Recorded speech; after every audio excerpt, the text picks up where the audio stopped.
ಭೂವಿಜ್ಞಾನ ಸಚಿವರನ್ನು ಕೇಳಬಯಸ್ತೇನೆ. ಉತ್ತರ ಒದಗಿಸಲಾಗಿದೆ ಅಧ್ಯಕ್ಷರೇ. ಸನ್ಮಾನ್ಯ ಸಭಾಧ್ಯಕ್ಷರೇ, ನಮ್ಮ ದಕ್ಷಿಣ ಕನ್ನಡ ಜಿಲ್ಲೆಯಲ್ಲಿ ಮರಳಿನ ಅಭಾವ ಇರುವ ಕಾರಣಕ್ಕೋಸ್ಕರ ಮರಳು ತೆಗೆಯಲು ಪರವಾನಗಿ ನೀಡುವ ಆದೇಶವನ್ನು ಜಾರಿಗೆ ತಂದಿದ್ದರೂ ಸಹ ದಕ್ಷಿಣ ಕನ್ನಡ, ಉಡುಪಿ ಜಿಲ್ಲೆಗಳಲ್ಲಿ ಈ ಆದೇಶ ಜಾರಿಗೆ ಬರದಿರುವುದು ಸರ್ಕಾರದ ಗಮನಕ್ಕೆ ಇದೆಯಾ ಅಂತ ಹೇಳುವಂತ ಪ್ರಶ್ನೆಯನ್ನು ಕೇಳಿದ್ದೆ ನಾನು. ಅದಕ್ಕೆ ಸಚಿವರು ಉತ್ತರವನ್ನು ನನಗೆ ಕೊಟ್ಟಿದ್ದಾರೆ. ದಕ್ಷಿಣ ಕನ್ನಡ ಜಿಲ್ಲೆಯಲ್ಲಿ 11 ಮರಳು ನಿಕ್ಷೇಪ ಪ್ರದೇಶಗಳನ್ನು ಗುರುತಿಸಿ ಸಂಬಂಧಪಟ್ಟ ಗ್ರಾಮ ಪಂಚಾಯತ್ಗಳಿಗೆ ಮರಳು ತೆಗೆದು ವಿಲೇವಾರಿ ಮಾಡಲು ಅಧಿಸೂಚನೆ ಹೊರಡಿಸಿ ಕಾರ್ಯಾದೇಶ ನೀಡಲಾಗಿತ್ತು. ಮತ್ತೆ ಮುಂದುವರಿಸಿ ಹೇಳ್ತಾರೆ ಅವರು, ಸಂಬಂಧಪಟ್ಟ ಗ್ರಾಮ ಪಂಚಾಯತಿಗಳು ಮರಳು ನಿಕ್ಷೇಪ ಪ್ರದೇಶಗಳಲ್ಲಿ ಮರಳು ತೆಗೆದು ವಿಲೇವಾರಿ ಮಾಡಿರುವುದಿಲ್ಲ ಅಂತೇಳಿ. ನನ್ನ ಪ್ರಶ್ನೆ ಇರೋದು ಸನ್ಮಾನ್ಯ ಸಭಾಧ್ಯಕ್ಷರೇ, ನಮ್ಮ ಜಿಲ್ಲೆಯಲ್ಲಿ ಮರಳಿನ ಅಭಾವ ಎಲ್ಲಿವರೆಗೆ ಪರಿಣಮಿಸಿದೆ ಅಂತ ಹೇಳಿದ್ರೆ, ಒಂದು ಲೋಡ್ ಮರಳಿಗೆ ಇವತ್ತು 20 ರಿಂದ 21 ಸಾವಿರ ರೂಪಾಯಿ ಇವತ್ತು ಮರಳಿನ ದರ ಆಗಿರುವಂಥದ್ದು. ಸಾಮಾನ್ಯ ಜನ ಇವತ್ತು ಮನೆ ನಿರ್ಮಾಣ ಮಾಡಲಿಕ್ಕೆ ಸಾಧ್ಯ ಆಗದಂತ ಪರಿಸ್ಥಿತಿ. ಒಂದು ಕಡೆಯಲ್ಲಿ 9/11 ಇಂದಾಗಿ ಅವರಿಗೆ ಅನುಮತಿ ಸಿಗ್ತಾ ಇಲ್ಲ, ಇನ್ನೊಂದು ಕಡೆಯಲ್ಲಿ ಮರಳಿನ ಅಭಾವ, ಇನ್ನೊಂದು ಕಡೆಯಲ್ಲಿ ಕೆಂಪು ಕಲ್ಲಿನ ಧಾರಣೆ ಹೆಚ್ಚಿರುವ ಕಾರಣಕ್ಕೋಸ್ಕರ ಇವತ್ತು ಗ್ರಾಮೀಣ ಪ್ರದೇಶದಲ್ಲಿ ಜನ ಮನೆ ನಿರ್ಮಾಣ ಮಾಡಲಿಕ್ಕೂ ಕಷ್ಟ ಆಗ್ತಕ್ಕಂಥ ಪರಿಸ್ಥಿತಿ ನಿರ್ಮಾಣ ಆಗಿದೆ. ನಾನು ಈ ಸಂದರ್ಭದಲ್ಲಿ ಸನ್ಮಾನ್ಯ ಸಭಾಧ್ಯಕ್ಷರು ಹೇಳ್ತೇನೆ, ನಾನು ಅತ್ತೆ ಸೊಸೆ ಜಗಳದಲ್ಲಿ ಕೂಸು ಬಡವಾಯಿತು ಅನ್ನುವ ರೀತಿಯಲ್ಲಿ ನೀವು ಒಂದು ಕಡೆಯಲ್ಲಿ ಗಣಿ ಭೂ ವಿಜ್ಞಾನ ಇಲಾಖೆಯವರು ಹೇಳ್ತಾರೆ ನಾವು ಅನುಮತಿ ಕೊಟ್ಟಿದ್ದೇವೆ ಅಂತೇಳಿ, ಗ್ರಾಮೀಣಾಭಿವೃದ್ಧಿ ಇಲಾಖೆ ಹಾಗಾದ್ರೆ ಏನ್ ಮಾಡ್ತಾ ಇದೆ? ಗ್ರಾಮ ಪಂಚಾಯತ್ಗಳು 11 ಗ್ರಾಮ ಪಂಚಾಯತ್ಗಳಲ್ಲಿ ಮರಳು ತೆಗಿಬಹುದು ಎನ್ನುವಂತ ಪರ್ಮಿಷನ್ ಕೊಟ್ಟಿದ್ರು ಗ್ರಾಮ ಪಂಚಾಯತ್ಗಳು ಯಾಕೆ ಅದನ್ನು ಮಾಡ್ತಾ ಇಲ್ಲ? ಇವರೇ ಒಪ್ಕೊಳ್ತಾರೆ ಗ್ರಾಮ ಪಂಚಾಯತ್ ಮಾಡಿಲ್ಲ ಅನ್ನುವಂಥದ್ದನ್ನು. ಇದಕ್ಕೆ ಸಚಿವರು ಏನು ಅಂತ ಹೇಳುವಂತ ಉತ್ತರವನ್ನು ಕೊಡಬೇಕು. ಓಕೆ,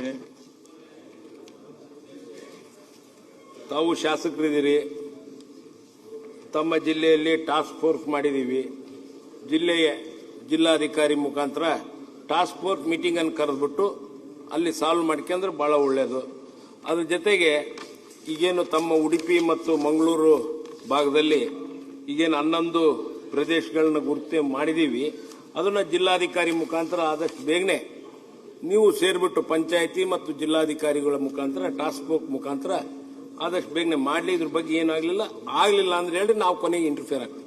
ನೋಡಿ ಸಚಿವರೇ, ನಮ್ಮ ಜಿಲ್ಲೆಯಲ್ಲಿ ನಾನ್ CRZ ಇದ್ದು 18 ಸ್ಪಾಟ್ ಇದ್ದು ಟೆಂಡರ್ ಆಗಿದೆ.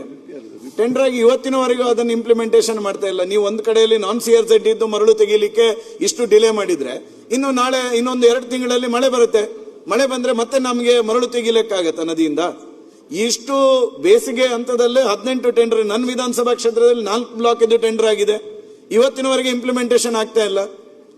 ನಾವು ಜನ ಇವತ್ತು ಮನೆ ನಿರ್ಮಾಣ, ಅವ್ರದ್ದೊಂದು ಕನಸಿರುತ್ತೆ, ಒಂದು ಮನೆ ನಿರ್ಮಾಣ ಆಗಬೇಕು ಅಥವಾ ಒಂದು ಕಟ್ಟಡ ನಿರ್ಮಾಣ ಆಗಬೇಕಾದ್ರೆ ಈ ರೀತಿ ಮರಳು ಎಷ್ಟು ರೇಟ್ ಎಷ್ಟಿದೆ ಗೊತ್ತಿದೆಯಾ ಸಚಿವರೇಗ? 20 ರಿಂದ 21 ಸಾವಿರ ನನ್ನ ವಿಧಾನಸಭಾ ಕ್ಷೇತ್ರದಲ್ಲಿ ಇವತ್ತು ಮರಳಿಗೆ ಒಂದು ಲೋಡಿಗೆ ಇರುವಂತದ್ದು. ಕೆಂಪು ಕಲ್ಲು 30-35 ಸಾವಿರ ರೂಪಾಯಿಗೆ ಸಿಗ್ತಾ ಇತ್ತು, ಇವತ್ತು 65 ಸಾವಿರ ಮರಳು ಕೆಂಪು ಕಲ್ಲಿಗೆ ರೇಟ್ ಆಗಿದೆ. ಮನೆ ಹೇಗೆ ನಿರ್ಮಾಣ ಮಾಡ್ಬೇಕು ಹೇಳಿ? ಓಕೆ, ನಮ್ಮ ಜಿಲ್ಲೆಯಲ್ಲಿ ಹೇಗೆ ನಾವು ಅಭಿವೃದ್ಧಿ ಕೆಲಸ ಕಾರ್ಯಗಳನ್ನು ಮಾಡಬೇಕು? ರೈಟ್, ಒಂದು ಟಾಸ್ಕ್ ಫೋರ್ಸ್ ಮೀಟಿಂಗ್ ಕರೀರಿ, ಕರೆದ್ಬಿಟ್ಟು ಅದ್ರ ಜೊತೆಗೆ ಸ್ಯಾಂಡು ಸಿಗ್ತಾ ಇತ್ತು ಈಗ ಸಾಕಷ್ಟು. ಒಂದ್ ಕಡೆ ಪರಿಸರವಾದಿಗಳು ಮರಳು ತೆಗಿಬೇಡ್ರಿ ಅಂತಾರೆ, ಒಂದ್ ಕಡೆ ಸ್ಯಾಂಡ್ ಕೊಡ್ತೀವಿ ಅಂತಾರೆ. ಆ ನಿಟ್ಟಿನಲ್ಲಿ ಎರಡನ್ನೂ ನಾವು ಡೆಪ್ಟಿ ಕಮಿಷನರ್ಗೆ ಪವರ್ಸ್ ಕೊಟ್ಟಿದೀವಿ. ತಾವು ಜಿಲ್ಲಾ ಪ್ರತಿ ಮಂತು ಮೀಟಿಂಗ್ ಅನ್ನು ಕರೀತಾರೆ, ಕರೆದಾಗ ತಮ್ಮ ಬೇಡಿಕೆನ ಹೇಳ್ರಿ, ಅದಾಗ್ಲಿಲ್ಲ ಅಂತ ನಾನು ಹೇಳ್ರಿ, ನಾನು ಮಾಡ್ತೀನಿ. ಸಚಿವರೇ, ಇದು ನಿಮ್ದು ಉತ್ತರವನ್ನು ನಾವು ಒಪ್ಕೊಳ್ಳಿಕ್ಕೆ ಸಾಧ್ಯ ಇಲ್ಲ. ಡೆಪ್ಟಿ ಕಮಿಷನರ್ ನಿರ್ಧಾರ ತಗೊಳ್ಳೋದು ನೀವು ಸಚಿವರು ಹಾಕಿರ್ಬೇಕಿಲ್ಲಿ, ನಿಮ್ ಡಿಪಾರ್ಟ್ಮೆಂಟ್ ಹಾಕಿರ್ಬೇಕು. ಡೆಪ್ಟಿ ಕಮಿಷನರ್ ಮಾಡೋದಿದ್ರೆ ಟಾಸ್ಕ್ ಫೋರ್ಸ್ ನೀವೇ ಆನ್ಸರ್ ಮಾಡಿದಿರಿ ಸಚಿವರೇ. ಟಾಸ್ಕ್ ಫೋರ್ಸ್ ಅಲ್ಲ, ನೀವು ಟಾಸ್ಕ್ ಫೋರ್ಸ್ ನೀವೇ ಉತ್ತರ ಕೊಟ್ಟಿದ್ದೀರಿ. ನಾವು ಆದೇಶ ಮಾಡಿದ್ದೇವೆ, ಪಂಚಾಯತ್ ಮಾಡ್ತಾ ಇಲ್ಲ ಅಂತ ಹೇಳಿ. ಪಂಚಾಯತ್ನವ್ರು ಮಾಡ್ತಾ ಇಲ್ಲ ಅಂತ ಹೇಳಿದ್ರೆ ಯಾರು ಅದಕ್ಕೆ ರೆಸ್ಪಾನ್ಸಿಬಲ್? ಈಗ ಒಂದ್ ಸೆಕೆಂಡ್,